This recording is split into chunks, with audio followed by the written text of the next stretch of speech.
ঝালকাঠিতে ধানের শীষের গণজোয়ার। শামীম তালুকদারের নেতৃত্বে সর্বপ্রথম সর্ববৃহৎ মিছিল ও গণসংযোগ।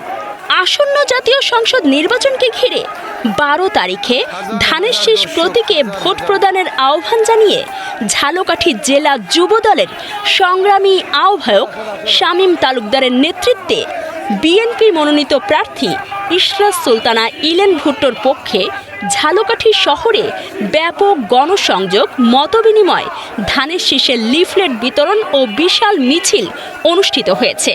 নির্বাচন সামনে রেখে শামীম তালুকদার ঝালকাঠি শহরের বিভিন্ন অলিগলি, বাজার ও চায়ের দোকানে সাধারণ মানুষের সঙ্গে মতবিনিময় করেন এবং ধানের শীষের লিফলেট বিতরণ করেন। এ সময় তিনি ভোটারদের কাছে বিএনপির রাজনৈতিক অবস্থান তুলে ধরেন এবং 12 তারিখে ভোটাধিকার প্রয়োগের গুরুত্বের উপর জোর দেন। গণসংযোগ, মতবিনিময় ও লিফলেট বিতরণ শেষে ঝালকাঠি উপজেলা চত্বর থেকে শুরু হয়ে সাধনার মোড়, কাপুরিয়া পট্টি, কামারপট্টি, ডাক্তারপট্টি, আমতলা মোড়, টিআই আহমেদ মোড় ও ফায়ার সার্ভিস মোড় প্রদক্ষিণ করে একটি বিশাল মিছিল বের করা হয়। মিছিলে প্রায় 1000-এর বেশি যুবদল নেতাকর্মী অংশগ্রহণ করেন। মিছিল জুড়ে স্লোগানে স্লোগানে মুখর হয়ে ওঠে ঝালকাঠি শহরের প্রতিটি অলিগলি। শামীম তালুকদারের সালাম নিন, ধানের শীষে ভোট দিন। 12 তারিখ সারাদিন ধানের শীষে ভোট দিন। শামীম ভাই ভয় নাই, রাজপথ ছাড়ি নাই, এমন স্লোগানে শহরের পরিবেশ হয়ে ওঠে আন্দোলন মুখর।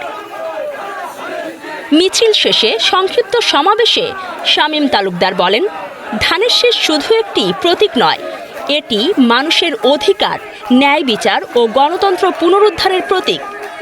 দেশের মানুষ পরিবর্তন চায় এবং সেই পরিবর্তনের পথ দেখাচ্ছে বিএনপি।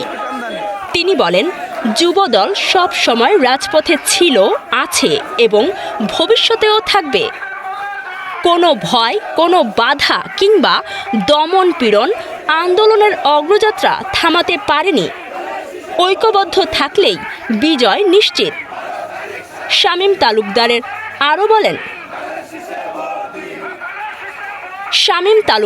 আরও বলেন, প্রতিটি নেতাকর্মীর দায়িত্ব হলো ঘরে ঘরে গিয়ে ধানের শীষের বার্তা পৌঁছে দেওয়া। সবাইকে 12 তারিখ সকাল থেকে ভোট কেন্দ্রে উপস্থিত হয়ে নিজ নিজ ভোটাধিকার প্রয়োগের আহ্বান জানান তিনি। বক্তব্যের শেষাংশে তিনি বলেন, ঐক্যবদ্ধ আন্দোলন ও সংগঠিত প্রচেষ্টার মাধ্যমেই বিএনপি মনোনীত প্রার্থী ইশরাত সুলতানা ইলেন ভুট্টোকে বিপুল ভোটে বিজয়ী করা সম্ভব। এই বিজয় হবে জনগণের বিজয় এবং গণতন্ত্র পুনরুদ্ধারের